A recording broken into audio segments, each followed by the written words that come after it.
स्वागत है आपका हमारे YouTube channel biology study point पर। तो जैसा कि आप सभी देख रहे हैं और हमें भी पता है कि पिछले कुछ वीडियोस पर आपका रिस्पॉन्स जो है वो काफी अच्छा आ रहा है। जैसे कि लास्ट वीडियो जो सुशील सर की अपलोड हुई थी, तो और उससे पहले प्रमोद सर यानी पीके सर की मैथ जो कि कुछ ज्यादा ही वायरल हुई थी। तो सभी के मन में कुछ सवाल हैं जो इस दौरान मुझसे पूछे गए, है ना। तो उन सभी सवालों का जवाब एक सेशन ही रख लेते हैं 5-7 मिनट का। उसमें आप मैं बता दूंगा कि कौन कौन क्या क्या काम कर रहे हैं, कैसे कैसे मेरे साथ जुड़े हुए हैं। तो उसके बाद हम डिस्कस करेंगे कि जो मैं टॉपिक पढ़ाऊंगा आगे वो है सॉलिड स्टेट का जो नेक्स्ट पार्ट है, यानी 3D में क्रिस्टल जाले की जो 3D में संरचना है उसके बारे में हम आगे बात करेंगे। लेकिन उससे पहले एक मतलब 1-to-1 टॉक सेशन रख लेते हैं कि आपको कुछ सवाल है उसका मैं जवाब दे देता हूँ। सबसे पहला सवाल जो मुझसे पूछा जाता है कि महेंद्र सर कहाँ है। तो मैं बता दूं कि महेंद्र सर जो है लॉकडाउन लग चुका था, उसके आगे बढ़ने की पूरी संभावनाएं थी। तो उनकी मेरी बात हुई कि सर मैं तो अब गांव जाऊंगा क्योंकि मैं यहाँ ज्यादा दिन रुक नहीं सकता। तो वो गांव चले गए, लेकिन चैनल बंद नहीं होना चाहिए था कि चैनल पर वीडियो बनती रहनी चाहिए थी। इसलिए मैं सारा सेटअप उनके रूम से या उनके जो उन्होंने सेट कर रखा था वहां से उठा के मैं अपने घर ले आया। वो क्योंकि कोई भी सिचुएशन हो, चैनल नया नया है, रोक नहीं सकते काम को, तो काम चालू रहना चाहिए। इसलिए इस चैनल पर जो आप महेंद्र सर की लास्ट वीडियो थी उसके बाद में जो आप देख रहे हैं, जो रेशोन प्रपोर्शन की वीडियो डली, जो सॉलिड स्टेट की वीडियो डली, उसके बाद में जो प्रमोद सर की वीडियो डली और जो लेटेस्ट सुशील सर की जो वीडियो डली, वो सभी मेरे द्वारा एडिट करके या मेरे साथ वाले हैं, है ना, तो उनके द्वारा एडिट करके पोस्ट की गई। और उनपे मैं ये नहीं कह रहा कि उन पर अच्छा रिस्पॉन्स आया नहीं आया, लेकिन वो चीजें चली, मतलब वो वीडियो जो है चली, क्योंकि मेरे साथ एक छोटा सा है कोई ट्रम्प कार्ड, वो उसको एडिट करता है तो अच्छा रिस्पॉन्स आ रहा है। तो महेंद्र सर को आप जानते ही हैं, मुझे भी आप जानते ही होंगे। उसके अलावा 2 नई फैकल्टीज हमारे सामने आई, इन दोनों में 2 नहीं 3। उसमें नवीन सर जो है वो मेरे छोटे भाई हैं, उनकी वीडियो भी जल्दी अपलोड हो जाएगी। इसके अलावा प्रमोद सर जो हैं वो मेरे छोटे भाई की तरह हैं, मतलब हम दोनों कॉलेज में साथ ही थे। क्योंकि महेंद्र सर अब वीडियो नहीं डाल सकते थे तो उनका रिप्लेसमेंट तो बहुत जरूरी था। तो प्रमोद सर मेरे साथ कॉलेज में पढ़े हुए हैं, उनसे मेरी बात हुई तो उन्होंने कहा कि सर मैं हैंडल करूंगा, जितने दिन महेंद्र सर नहीं आते हैं उतने दिन मैं हैंडल कर लूंगा, आपको एक बंदा भी मिल जाएगा। लेकिन उनकी वीडियो का इतना अच्छा रिस्पॉन्स आया, मैं बता दूं कि वो खुद बीएससी ग्रेजुएट है, मेरे साथ कॉलेज में थे और 3 साल का उनका टीचिंग एक्सपीरियंस है। प्रमोद सर की पकड़ छोटे बच्चों पर यानी जूनियर लेवल तक के बच्चों पर मैथ के अंदर, हालांकि उन्हें साइंस भी अच्छी खासी आती है, लेकिन मैथ के अंदर जूनियर लेवल पर प्रमोद सर का कोई हाथ पकड़ नहीं सकता, इतना एक्सपर्ट है वो बंदा। और अब वो हमारे साथ कंटिन्यू करेंगे जितने दिन हम चैनल पे काम कर रहे हैं, चैनल ग्रो कर रहा है, चैनल ग्रो होने के बाद जो टीम बनेगी उसका प्रमोद सर एक अहम हिस्सा है। और प्रमोद सर ने हमें जेन्युइन 500+ व्यू दिए हैं, अच्छा खासा वॉच टाइम दिया है, इसके लिए प्रमोद सर का धन्यवाद। और मैं उम्मीद करता हूँ कि वो हमारे साथ यूं ही जुड़े रहेंगे, रिव्यू की वीडियो बनाते रहेंगे। इसके अलावा सुशील सर जो अभी उनकी कल वीडियो मैंने पोस्ट की थी, मैं सुशील सर नहीं कहूंगा, मैं सुशील ही कहूंगा उसे, क्योंकि वो अभी मतलब नीट की तैयारी कर रहा है, कॉलेज उसकी बीएससी चल रही है, नीट की तैयारी कर रहा है वो 3 बार नीट क्वालिफाई। तो आप क्लास स्टार्ट करते हैं। पिछले पार्ट में जो सॉलिड स्टेट का पिछला पार्ट था उसमें हमने पढ़ा था कि सॉलिड पार्टिकल्स यानी सॉलिड पदार्थ, जो ठोस पदार्थ है वो होते क्या है, उनके गुण पढ़े थे, उनके बीच में मौजूद आकर्षण बल पाया जाता है जिसके कारण वो आसानी से टूट नहीं पाते।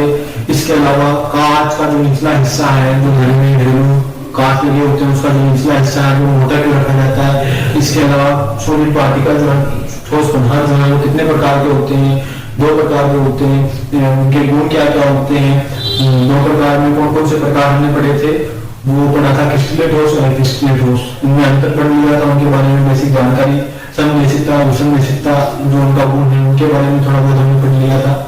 जब डिटेल में पढ़ेंगे तो डिटेल में पढ़ने में क्या टाइम लगता है थोड़ा, मतलब वीडियो काफी लंबी हो जाती है और मतलब इतना मजा नहीं आता। आपको कॉन्सेप्ट समझ में आ जाता है जब उसमें बहुत आसानी रहती है, जब कॉन्सेप्ट समझ में आ जाता है कि कैसे कैसे क्या है, तो उसके बाद में कोई दिक्कत नहीं होती। तो अब आगे बात करते हैं। मैंने पिछले वीडियो में कहा था कि अब हम पढ़ेंगे सॉलिड पार्टिकल्स एंड जो ठोस पदार्थ होते हैं उनकी त्रिविध में आकाश में जो स्ट्रक्चर होती है, उनकी आकाश में वो कैसे दिखाई देते हैं, किस तरीके से उनका जो है पूरा जो हम स्टडी कर सकते हैं। सॉलिड पार्टिकल्स की जो स्ट्रक्चर होती है वो कैसी होती है, ठोस पदार्थ की स्ट्रक्चर त्रिविध में यानी 3D में कैसे होती है। तो ये जो बोर्ड है ये एक 2D डायमेंशन मतलब 2 डायमेंशन का जो है वो बेस है। तो यहाँ पर मैं अगर मार्कर या चौक से कुछ से अगर मैं स्ट्रक्चर बनाऊंगा तो वो इतनी अच्छी इतनी इफेक्टिव बनेगी नहीं। तो मेरी कोशिश यही है कि मैं आपको जब सॉलिड पार्टिकल्स की या ठोस पदार्थ की जब स्ट्रक्चर समझाऊं तो वो 3D में हो तो ज्यादा आसानी से आप समझ सकते हैं। तो देखिए ये जो जैसा आप देख रहे हैं मैंने यहाँ पर एक 3D डायग्राम जो कि क्रिस्टल जालक का है। ठोस पदार्थ में क्रिस्टल जालक होते हैं, उनमें से क्रिस्टल जालक का डायग्राम ये है। ये क्रिस्टल जालक का डायग्राम है, इसको आप आराम से देखिए 2 मिनट कि ये कैसा दिखाई देता है। इसमें आपने देखा कि एक ही प्रकार की स्ट्रक्चर को जोड़कर यानी एक ही तरीके की स्ट्रक्चर को जोड़कर एक जाल बनाया गया है। यानी इसमें लगभग मान लीजिए 10 यूनिट होंगी, 12 यूनिट होंगी, यानी इकाई कोशिका 10-12 इकाई कोशिकाओं से मिलकर बना हुआ है। सिंगल यूनिट यानी 12 सिंगल यूनिट जोड़ दी गई, 12 सिंगल यूनिट जोड़ दी गई, कितनी 12। उसके बाद में ये जालक बनाया गया। तो मैं ये कहूं कि मैं इसमें से 1 यूनिट को निकाल के यहाँ ले आऊंगा। कहां ले आऊंगा? यहाँ ले आऊंगा। यह है साहब, आप देख पा रहे हैं कि इसमें से 1 यूनिट मैंने निकाली। अब इस 1 यूनिट को आप सरल कोशिका कह सकते हैं, एकल इकाई कह सकते हैं, क्रिस्टल जालक की एकल इकाई कह सकते हैं। तो अब इस पूरे की जब हम स्टडी करेंगे तो थोड़ा मुश्किल होता है, लेकिन हम जब इस सिंगल की स्टडी करते हैं तब आसान होता है। तो हम इस सिंगल की स्टडी कर लेते हैं। अब मैं तो ये भी कहूंगा कि ये 3D डायमेंशन आपको दिखाई तो दे रहे हैं, लेकिन मैं कहूंगी मैं इस स्ट्रक्चर को निकाल के अपने हाथ में ला सकता हूँ या मैं अपने हाथ से आपको ये दिखा सकता हूँ, तो आपको समझने में और आसानी होगी। ये आप देख पा रहे हैं। मैं ये कहूंगी ये और ये सेम ही है, तो इसमें कुछ बुराई तो नहीं होगी शायद। ये भी एक घनीय संरचना है, तो ये भी एक क्यूब है, यानी this is also cubic structure and this is also cubic structure, है ना। तो ये दोनों सेम ही। तो इनमें कॉर्नर यानी कितने कोने हैं, अभी स्ट्रक्चर की तो स्टडी करेंगे हम इस पार्ट में। इस वीडियो में हम इस कोने की स्ट्रक्चर की स्टडी करेंगे। तो इस स्ट्रक्चर में कोने कितने हैं वो देख लेते हैं। मैं आपको लाइव दिखा दूंगा चलते वीडियो में, मैं कहीं से आपको बताऊंगा नहीं कि इमेजिन कीजिए, आप खुद इमेज करेंगे या इमेजिनेशन में देखेंगे, खुद काउंट करेंगे तो आपको चल जाएगा कि एक क्यूब में एक घनीय संरचना में कितने कोने होते हैं। ये मान लीजिए मैं आपको सॉलिड पार्टिकल्स में क्यूब ही पढ़ा रहा हूँ, आपने रीजनिंग में पढ़ा होगा, लेकिन आपने सॉलिड पार्टिकल्स में आपको क्यूब ही पढ़ा रहा हूँ। तो क्यूब के अंदर कितने कोने होते हैं वो अपन को काउंट करने हैं। कोने यानी किनारे या कोने एक समझ लीजिए। तो मैं ये कहूंगी इसमें 8 कोने हैं तो गलत थोड़ी होगा, आप काउंट कर लीजिए। 4 ऊपर 1 2 3 और 4 और फिर 4 ही नीचे 1 2 3 और 4, यानी जो नीला भाग है उसके 4 कोने और जो हरा भाग है उसके 4 कोने। तो टोटल कितने कोने हो गए? 8। और हम कितने क्यूबिक स्ट्रक्चर में बात कर रहे हैं? हम एक क्यूब की यानी सिंगल यूनिट स्ट्रक्चर में कोनों की बात कर रहे हैं। तो इनका जो डिवाइडेशन होगा कितनी का होगा? क्यूब कितने हैं साहब? 1। कोने कितने हैं साहब? 8। तो इनका जो कंट्रीब्यूशन है पूरे क्यूब में 1/8 होगा। इसके अलावा ये होगी बात कोनों की। इसके बाद में बात करते हैं फलकों की। आपको अगर लाइव काउंट करना है, आपके पास क्यूब नहीं है, तो आप कमरे के एग्जांपल से किसी कमरे के 4 कोने फ्रेश वाले काउंट कर लीजिए वो 4 कोने फ्लोर वाले यानी रूफ वाले या छत वाले काउंट कर लीजिए, तो आपको 4 ही कोने ऊपर देखने को मिलेंगे, 4 ही कोने नीचे देखने को मिलेंगे।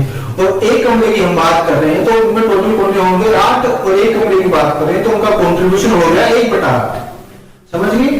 अब फलकों के, अब कोनों के बाद में बात आती है फलकों की, कितने फलक है। पहली बात तो साहब फलक किसे कहते हैं? फलक आप ये मान लीजिए दीवार को कहते हैं, किसी कमरे की दीवार को फलक कहते हैं। फलक का मतलब वो हिस्सा जो हमें किसी चीज से अलग करता है। फलक का मतलब वो हिस्सा जो हमें किसी चीज से अलग करता है। मैं आपको फलक गिना देता हूँ, हमने कोने गिन लिए, वो आप होते हैं, उनका कॉन्ट्रीब्यूशन होता है 1/8। अब फलक गिन लीजिए साहब, फलक ये जो आपको सामने दिखाई दे रहा है ग्रीन वाला, 1 हो गया, मैंने निशान लगा दिया, आगे का आप देख लीजिए 1। उसके बाद में घुमा दीजिए इसको, ये ऑरेंज वाला, ये हो गया 2, निशान लग गया। उसके बाद ये ब्लू वाला 3, और उसके बाद में ये रेड वाला 4।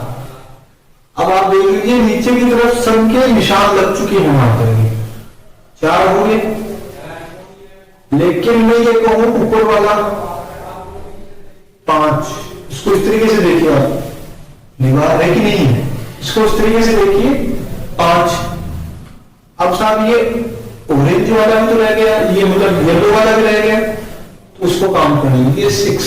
यानी इस क्यूब की हर फलक पर या हर वॉल पर, हर दीवार पर मैंने मार्कर से निशान कर दिए हैं। और आप काउंट कर सकते हैं 1 2, आप काउंट कर सकते हैं 1 2 3 4 5 और 6, यानी कितने फलक हो गए? 6।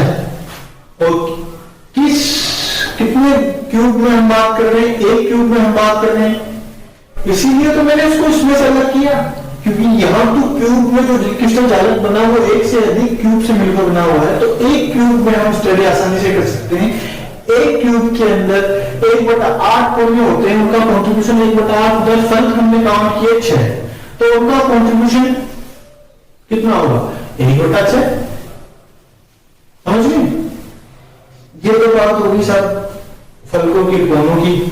इसके बाद में बात करते हैं कि फलक और कोनों के हिसाब से उनको डिवाइड कर दिया गया, यानी सरल क्यूबिक स्ट्रक्चर, सरल घनीय ठोस में जो है, सरल घनीय क्रिस्टल में हम जब बात करें तो इनको इस हिसाब से ही डिवाइड कर दिया गया। अगर मैं आपको नोट्स बनवाऊं या मैं आपको नोट्स बनवाता तो मैं आपको आसानी से दिखा देता, लेकिन यहाँ मेरा वीडियो में काम है आपको कॉन्सेप्ट समझाना, कि कितनी आसानी से मैं आपको कॉन्सेप्ट समझा रहा हूँ। तो मैं ये कह सकता हूँ कि बच्चा जो है, बच्चा काउंट करके बता सकता है कि कोने 8 होते हैं और फलक 6 होते हैं, और 1 में होते हैं, इसलिए 1/8 1/6। लेकिन अब जब हम आगे बात करेंगे तो हम बात करेंगे कि इनमें जो फलकों के अंदर जो केंद्र प्रेजेंट होते हैं, जो सरल कोशिकाएं या जो सरल बिंदु से मेरा बिंदु का मतलब क्या है? यानी यहां मैं बात कर रहा हूं जालक बिंदु की, जालक बिंदु से मतलब क्या? मैंने आपको दिखाया शुरू में क्रिस्टल जालक, अब यहां मैं बात कर रहा हूं जालक बिंदु की। तो जालक बिंदु क्या होते हैं उसके बारे में बात कर लेते हैं। इस स्ट्रक्चर में हमने फलक काउंट कर लिए, कोने काउंट कर लिए, सब कुछ काउंट कर लिया, ये फलक काउंट कर लिए, ये कोने काउंट कर लिए, सब कुछ काउंट करने के बाद में कहूंगी मैं आप बात करूंगा जालक बिंदु की। तो जालक बिंदु क्या है साहब? यहाँ लिख दीजिए जालक बिंदु।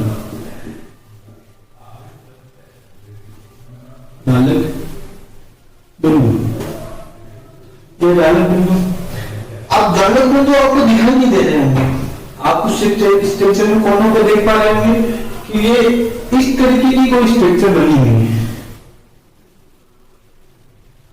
मतलब इस तरीके का कुछ हिस्सा उनसे लगा हुआ है, छोटे छोटे बिंदु जो है उस स्ट्रक्चर में आपको दिखाई दे रहे होंगे इस तरीके से।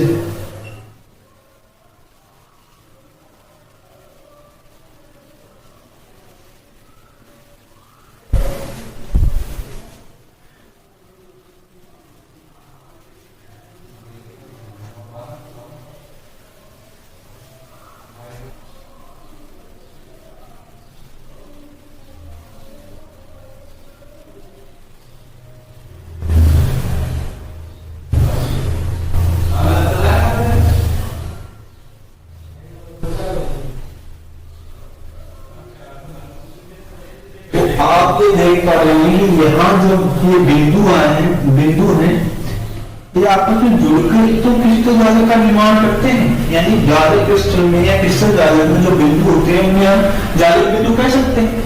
क्योंकि अगर मान लीजिए मैंने इस स्ट्रक्चर को खोल दिया, इस स्ट्रक्चर को खोल दिया, एक हिस्सा और मैं बना लेता हूँ, एक हिस्सा मैं आगे बना लेता हूँ, आप तो ये समझ पाएंगे कि ये देखिए मैंने क्रिस्टल जालक को पूरा खोल दिया। हम इस क्लास में यही तो बात कर रहे हैं कि क्रिस्टल जालक या ठोस पार्टिकल में जो क्रिस्टल जालक होते हैं उनकी स्ट्रक्चर कैसे होती है। मैंने पूरा क्रिस्टल जालक खोल दिया आपके सामने।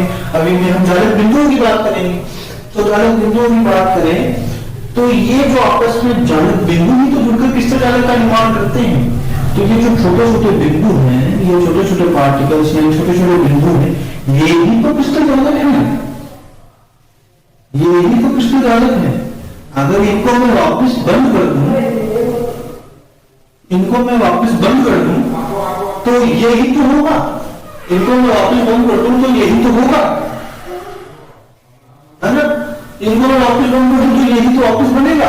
तो इसके अलावा ये बात हो गया। आपको मुझे लगता है कि थोड़ा बहुत समझ में आ गया होगा। मैंने पूरी कोशिश की समझने की, आपको थोड़ा बहुत समझ में आ गया होगा। अब बात करते हैं इन बिंदुओं की उपस्थिति के आधार पर कि जालक बिंदु कहाँ उपस्थित है। जालक बिंदु कोनों पर है तो उसे क्या नाम देते हैं। जालक बिंदु अगर फलक पर है तो उसे क्या नाम देते हैं। जालक बिंदु अगर मतलब फलक पर है या केंद्र में है, उस हिसाब से इनको क्या नाम दिया जाता है, उसकी हम बात करते हैं। तो मैं पूरा रफ कर देता हूं।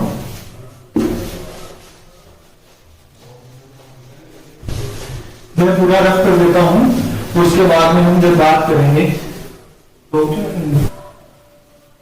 तो अब हम जब आगे बात करेंगे वो बात करेंगे कि जो जालक बिंदु की उपस्थिति के आधार पर क्रिस्टल जालक जो है या फिर वो जो घनीय क्रिस्टल है वो कितने प्रकार के होते हैं।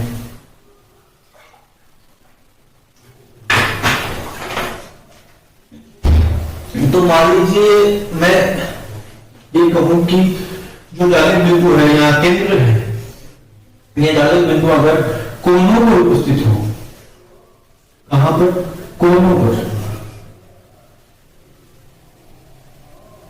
ये जो जालक बिंदु है, ये जो जालक बिंदु है वो कोनों पर उपस्थित हो। ये फिर से 2D डायग्राम में तो आप यहां देखिए कि यहां जो स्ट्रक्चर आपको दिखाई दे रही है, ये जो स्ट्रक्चर आपको दिखाई दे रही है, इसमें जालक बिंदु जो है कोनों पर है। जब जालक बिंदु कोनों पर उपस्थित हो तो कितने कोने होते हैं, 8। यानी जालक बिंदुओं की संख्या कितनी होगी, 8। तो इससे जो स्ट्रक्चर बनेगी वो होती है सरल घनीय, यानी सिंपल क्यूबिक स्ट्रक्चर। तो पहला प्रकार हो गया जालक बिंदुओं की उपस्थिति के आधार पर सरल घनीय।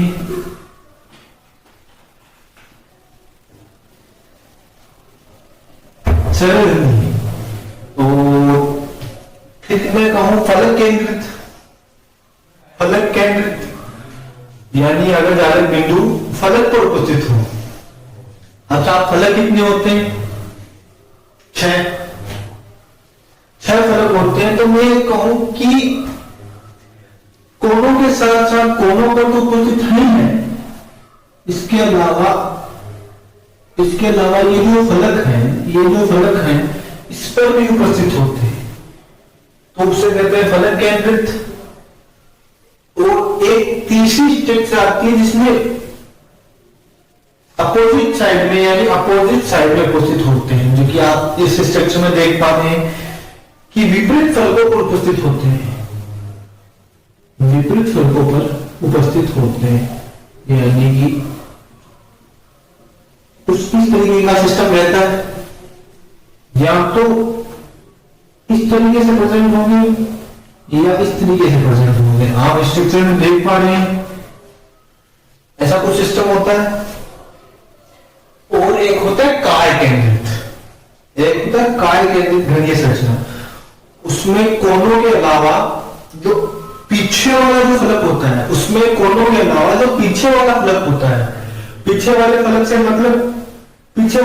मतलब आप फिर से ये स्ट्रक्चर में देख लीजिए, ये आपको स्ट्रक्चर दिखाई दे रही होगी, इसमें ये जो पीछे वाले फलक पे यानी कि जो सेंटर में जो फलक है, ना साइड वाला ना आगे वाला ना इस साइड वाला, जो पीछे वाला होता है, मैं एक कह दूं कि ये कोई क्यूबिक स्ट्रक्चर है, ये कोई क्यूबिक स्ट्रक्चर है, उसमें ये जो यहां जो केंद्र प्रेजेंट है, यहां जो जाली बिंदु प्रेजेंट है, अगर ये जाली बिंदु है तो ये काय केंद्रित हो गया, समझ लीजिए। अब इस फलक को आप आगे वाला कह दीजिए, चाहे पीछे वाला कह दीजिए, चाहे साइड वाला कह दीजिए, लेकिन एक फलक पर उपस्थित हो और वो काय यानी काय का मतलब होता है शरीर, यानी शरीर के केंद्र में उपस्थित हो।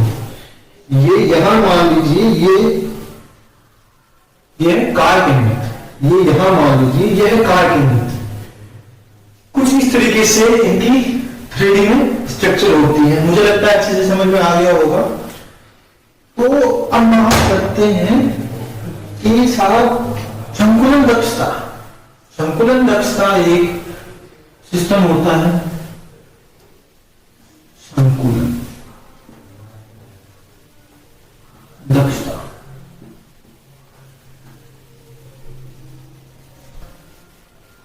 हाँ, तो अब बात करेंगे हम संकुलन दक्षता की। संकुलन दक्षता को इंग्लिश में कहते हैं पैकिंग कैपेसिटी। पैकिंग कैपेसिटी का मतलब होता है कि आप मान लीजिए, मैं आपको एग्जांपल से समझाता हूँ, ऐसे आपको समझ में आएगा, मजा भी नहीं आएगा पढ़ाने में।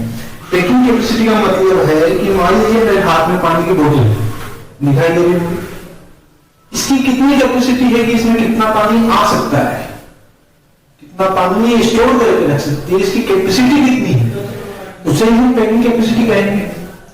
मैं कहूँ ये 1 लीटर की बोतल है, या ये कहूँ ये 500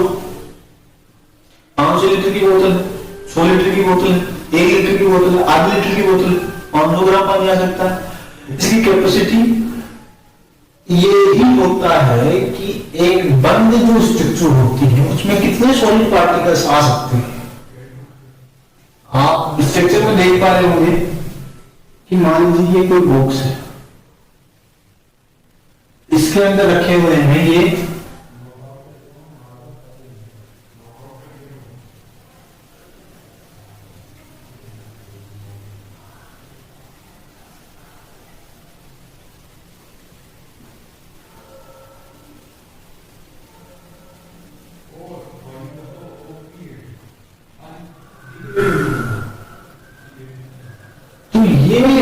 मान लीजिए तो बंद जो है स्ट्रक्चर है उसके मान लीजिए कोई सॉलिड पार्टिकल्स है, सॉलिड पार्टिकल्स इसके अंदर है, या ये मान लीजिए नींबू है ना, ऑरेंज नींबू कुछ भी मान लीजिए, ये कोई बॉक्स है। तो आप काउंट कीजिए कि इसमें कितने जो है नींबू लेमन जो है कितने, 1 2 3 4 5 6 7 8 9 10 11 12 13 14 15 16 18 19 20 21 22 23, तो उसकी पैकिंग कैपेसिटी होगी 23। संकुलन दक्षता को सवाल भी पूछे जाते हैं, न्यूमेरिकल्स भी आते हैं, है ना। संकुलन दक्षता को सवाल भी पूछे जाते हैं, न्यूमेरिकल्स भी आते हैं।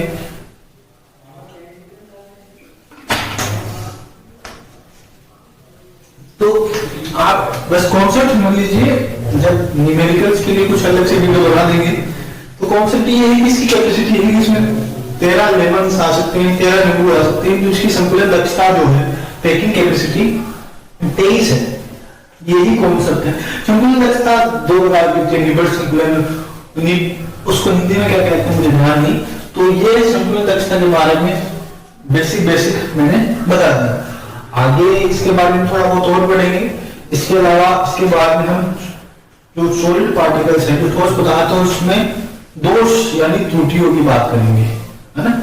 जो करेक्शंस होते हैं ना, जो त्रुटियां होती हैं, शॉर्ट की त्रुटि है, फ्रंटल त्रुटि है ना, ये जो शॉर्ट की फ्रंटल दो त्रुटियां हैं, मेन त्रुटियां हैं जो सॉलिड पदार्थों में पाई जाती हैं या ठोस पदार्थों में पाई जाती है, उसका डिस्कशन हम नेक्स्ट वीडियो में करेंगे। और आपके इतने प्यार और सपोर्ट के लिए बहुत बहुत धन्यवाद। वीडियो को पूरा अंत तक देखें।